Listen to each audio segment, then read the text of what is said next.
Olá pessoal, tudo bem?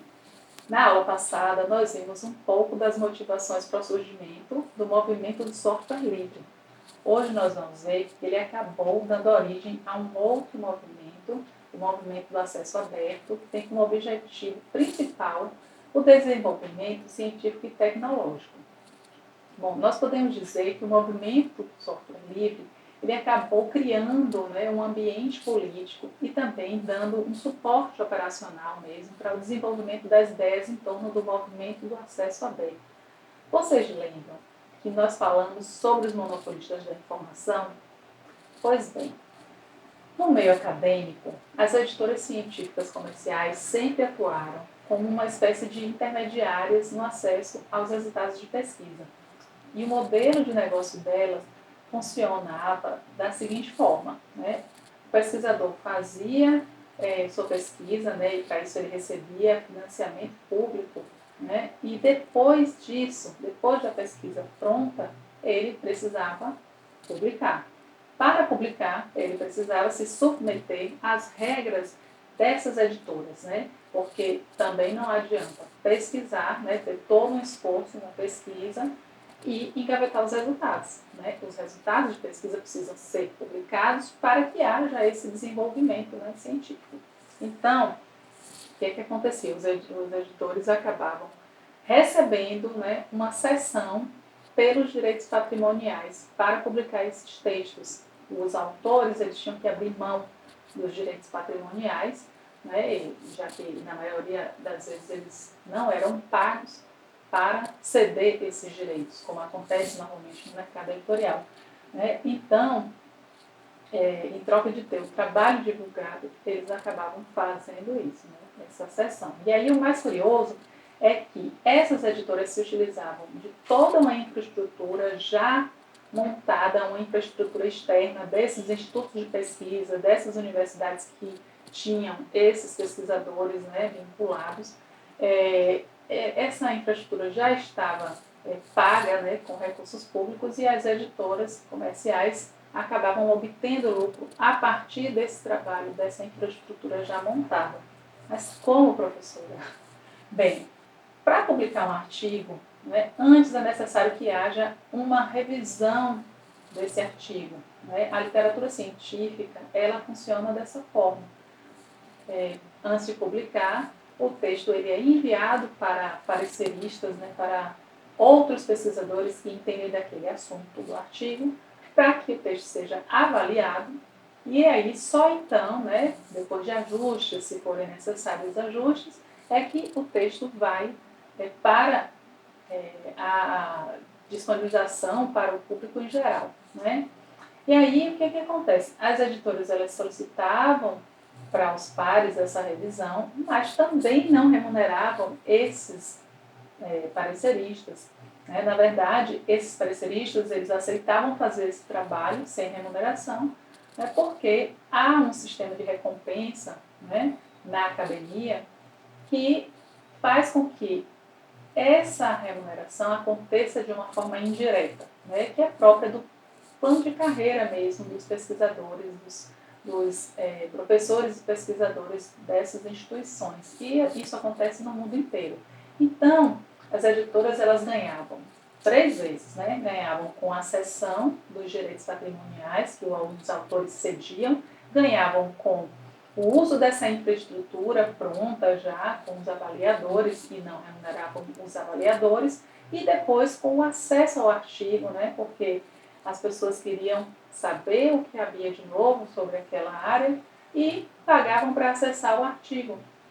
O próprio autor ele precisava pagar, a própria instituição a qual ele era vinculado precisava também pagar para ter acesso a essas descobertas. Então, isso começou a mudar. Esse modelo de negócio ele existe, não é que ele não exista mais, mas hoje nós temos outros modelos de negócio, porque as coisas estão mudando. Então, sabendo aí da importância dos artigos, de periódicos, para programas de pesquisa nas universidades e também nos institutos de pesquisa, a partir da década de 80, essas editoras comerciais científicas começaram a cobrar muito caro pelo valor das assinaturas. Né? Isso acabou inviabilizando a manutenção das coleções nas bibliotecas. Né? Esse fenômeno ficou conhecido como crise dos periódicos. E aí a gente tem que lembrar de uma coisa, né? Que na época não havia a opção de publicação eletrônica. Tudo ainda era publicado impresso. E aí a gente tem que pensar o quê? Que essa infraestrutura também para produzir, para armazenar e para disseminar o material impresso, ela é mais complexa e mais custosa. Né? Então, o movimento do acesso aberto, né, ele acabou possibilitando a criação aí de mecanismos para reduzir o controle dessas editoras sobre a publicação dos resultados de pesquisa. Né?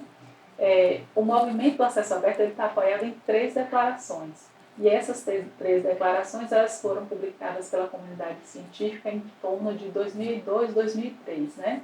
A ideia, né, que essas declarações trazem é que os resultados de pesquisa financiados com recursos públicos devem ser disponibilizados em acesso aberto, ou seja, sem nenhum tipo de barreira, sem nenhum tipo de cobrança. Né? Mas para que isso fosse possível, né, estabeleceu-se 2 vias, a via verde e a via dourada. A via verde, ela funciona como um sinal verde mesmo do editor, né, para permitir que os artigos que já foram publicados sejam disponibilizados em repositórios de acesso aberto pelos próprios autores. A via dourada, ela funciona como a criação mesmo, né, de periódicos em acesso aberto e aí a consequente publicação desses artigos nesses periódicos. Né? No Brasil, a gente tem como incentivador mesmo, né, desse movimento o Instituto Brasileiro de Informação em Ciência e Tecnologia, o IBIT. Né? Essa instituição ela atuou e ainda hoje atua como um importante centro customizador e distribuidor de tecnologias para a implantação mesmo dessas iniciativas que possibilitam a interoperabilidade entre sistemas, fortalecendo, né, esse movimento.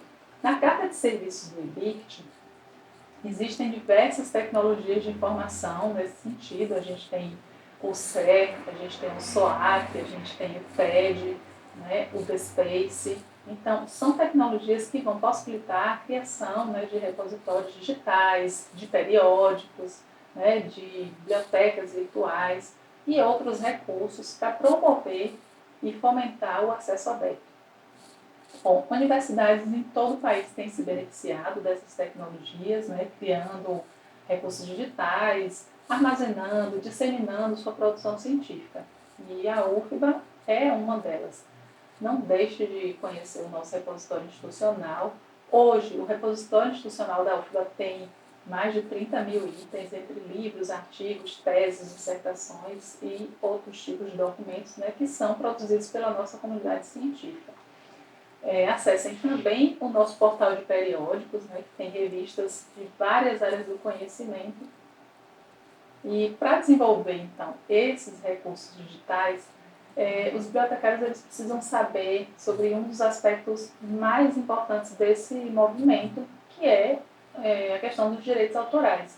Né? Embora os autores, os pesquisadores tenham todo o interesse em divulgar os resultados da pesquisa, divulgar seus achados, né? Tudo que é disponibilizado precisa ter o aval deles, né? Porque a gente aí já começa a lidar com uma barreira de permissão, né? Que essa barreira é apoiada na Lei de Direitos Autorais. Esses direitos autorais, por sua vez, eles se dividem em direitos morais e direitos patrimoniais. Os direitos morais, né, dizem respeito ao direito que o autor tem de ser reconhecido pela obra que ele produziu. Ele tem que ser reconhecido como autor da obra. E os direitos patrimoniais dizem respeito ao direito que o autor tem de explorar a própria obra, não é? Explorar comercialmente.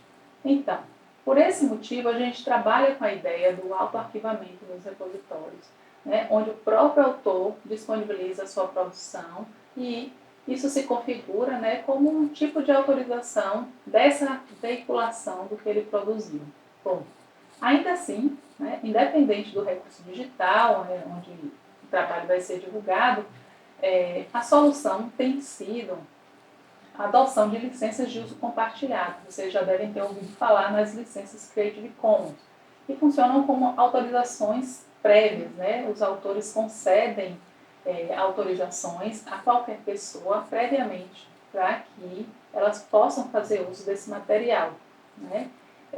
Então, de acordo com o desejo do autor, né, ele vai dizer que a sua obra vai ser publicada com todos os direitos reservados ou se a sua obra vai usar uma das combinações dessas licenças de uso compartilhado.